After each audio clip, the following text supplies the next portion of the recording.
Hi everyone, as you can see this Unit 4 video is on the topic of right livelihood. The learning outcomes for this video are to explain what right livelihood is and assess whether right livelihood should determine what jobs a Buddhist should and should not do. This is a possible question for this year's exam. Explain the Buddhist principle of right livelihood. Whether this specific question comes up or not, we need to make sure that for the exam we can explain what the principle of right livelihood is, because we will be certain to get a question on this topic. In 2010 this question came up: do you think right livelihood should decide what job a Buddhist does? And we need to be able to give two developed reasons for in our answer. So you can ask yourself on a scale of 1 to 10, how confident do you feel about answering this question now, and ask yourself the same question at the end of this video. So right livelihood is part of the Eightfold Path, which is the Buddha's central piece of guidance on how a Buddhist should live their lives. According to the Buddha, you need to follow the Eightfold Path in order to attain Nibbana, which is this state of perfect peace which he himself attained.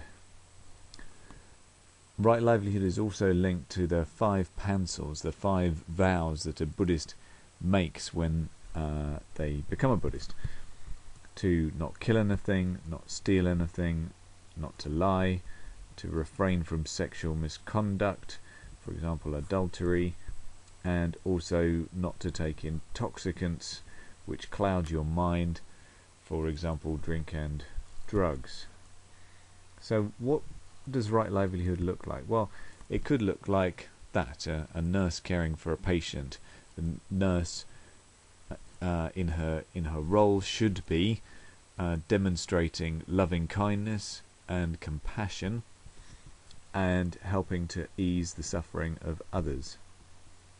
A teacher is also an example of right livelihood, should be, because if the teacher has the right intention, then they will gain good karma through their job, because they will be helping other people get on in their lives. So you're serving other people through teaching. That's the idea anyway.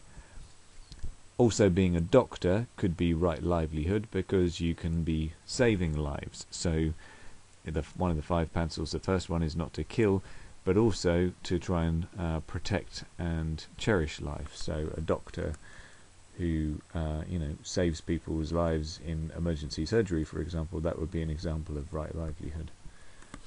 And this is an example of wrong livelihood from the Buddhist point of view. So you can see this gentleman here is clearly selling weapons to people. Now, it's perfectly possible that these weapons then go on and kill someone or kill an animal, in the case of the hunting rifles back there, and that is against the first of the 5 pansals, not to kill anything.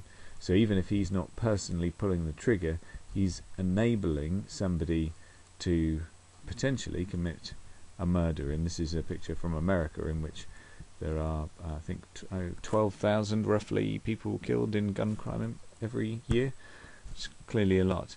This is another example of wrong livelihood as far as Buddhists are concerned. So here we have a slaughterhouse, and you can see these pigs being killed so that we can eat them. That's, from the Buddhist point of view, a wrong thing to do, because you create suffering for the pig, and ending life is bad karma. If you kill another living creature, it gives you bad karma. This is also another example of wrong livelihood. You've got a drug dealer here. That again creates bad karma, because you are harming other people. Even if you're getting money in the short term, nobody will actually respect you if you have that as a profession, and you'll make lots of enemies, and it can create obviously the problem of being in prison, having a criminal record which will stay with you for the rest of your life. So it does not benefit you in the long term, and it definitely doesn't benefit anybody else. So here's a model answer for the question I showed you at the beginning. Explain the principle of right livelihood. Right livelihood is part of the Eightfold Path. The Buddhist principle of right livelihood involves earning your living in a way that benefits others and does not harm them. Examples of right livelihood include being a doctor or a nurse, as these jobs involve protecting life. Examples of wrong livelihood include being a drug dealer or an arms dealer, as these jobs involve harming and sometimes ending life. This is against the first of the 5 pencils, do not kill. Right livelihood is therefore linked to right action. It is also linked to right intention, because it is not just what you do to earn your living which is important, but also the way you do it. All Buddhists should attempt to apply the principle of right livelihood to their lives. So what's good about this answer? Well, it's an A-star answer. It's 8 out of 8. There are no grammatical errors. We've used capital letters and full stops, which is very important on C questions. It's got a good structure. It gives examples of right livelihood and also of wrong livelihood, and it makes links to other Buddhist teachings. So I'm going to give that learning outcome the Mr. Powers tick. If you're not personally convinced that you've met that learning outcome, just replay the video until you feel comfortable about that. The next learning outcome: assess whether right livelihood should determine what jobs a Buddhist should and shouldn't do.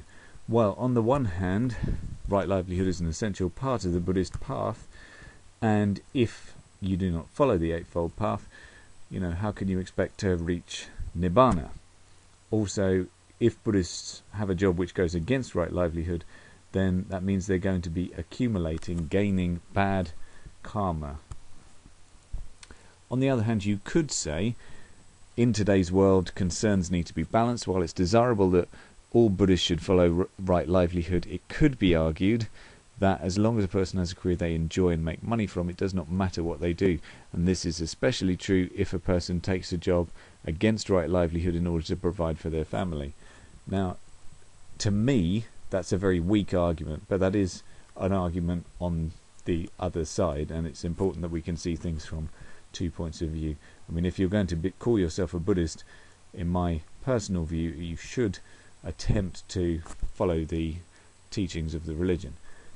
So, do you think right livelihood should decide what job a Buddhist does? Let's look at a model answer for that. So, 2 reasons for the point of view. Yes, I think right livelihood should determine what job a Buddhist does, because a key point of right livelihood is to ensure Buddhists earn their living in a way that is in line with the 5 pencils. It would be ridiculous for Buddhists to take a vow to refrain from killing and then get a job slaughtering animals, for example. Also, by choosing a job that is in line with right livelihood, Buddhists can gain good karma. Examples of this include being a doctor, nurse, or teacher.